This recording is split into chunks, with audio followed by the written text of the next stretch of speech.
The first job that I had when I moved to Starkville to go to college in 1995, maybe 96, was I started working at the J.C. Penney's there. And I had a manager named Mr. Richard Luck. Not sure if he's still alive, but if he is, big shout out to Mr. Richard Luck. And so I got a job in the shoe department. And, I learned everything I could in the shoe department. The first couple days I was there, I didn't really know what to do other than, the obvious. Learn the register, learn where the shoes were, take care of the customers. And then, of course, we would work, a shift, whatever. I would sit down behind the counter. Well, I noticed Mr. Luck had come out a few times and kind of, gave me kind of a funny look, but not a bad look, but just kind of a funny look. And again, this is my first retail job. And he come to me and said, "Eric, let me show you something." And he said, "This is what we call busy work." And he started straightening the shoes on the shelf and dusting and wiping down the counters, fluffing the pillows on the couches where people sit, vacuuming with the little electronic sweeper. And then when that was over with, he said, right over here's the home department. You can fold towels and straighten the mess up that customers kind of make. And then on the other side is the children's department where they sold baby clothes. And you straighten up the racks, put clothes back.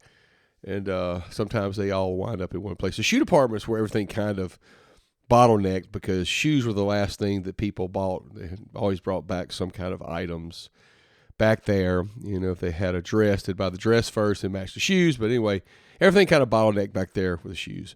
And when I learned to do busy work, just straightening up, wiping down, folding, putting shoes up, straightening laces, the day went by a lot quicker.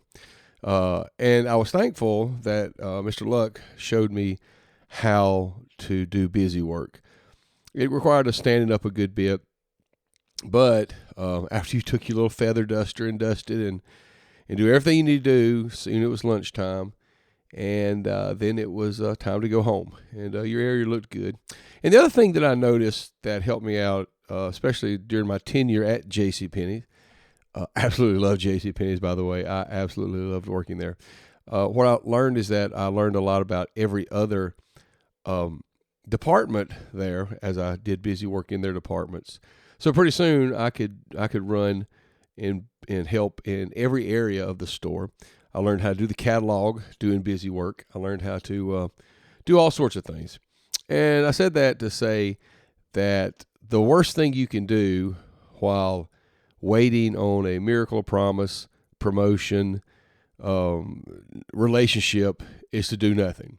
Learn how to do busy work, whether that's being an encouragement to somebody else, maybe helping out at a local, I don't know, YMCA, homeless shelter, whatever. Doing busy work, doing something to keep you going, keep you busy. And you'll learn new skills and talents that you may not know that you had, and that'll help you in the long run while you're waiting. I just come out of a class called God's Waiting Room, and seems like everybody's waiting on something. Doesn't matter how old you are, what God maybe has promised you, but we're all waiting on something.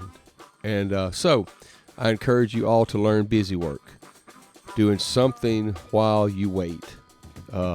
Don't just sit there on your phone. And hopefully you'll have a Mr. Richard Luck that'll come through and say, "Eric, let me show you how to do some busy work," and that will make you better. So, yeah, God, I love working at JCPenney's.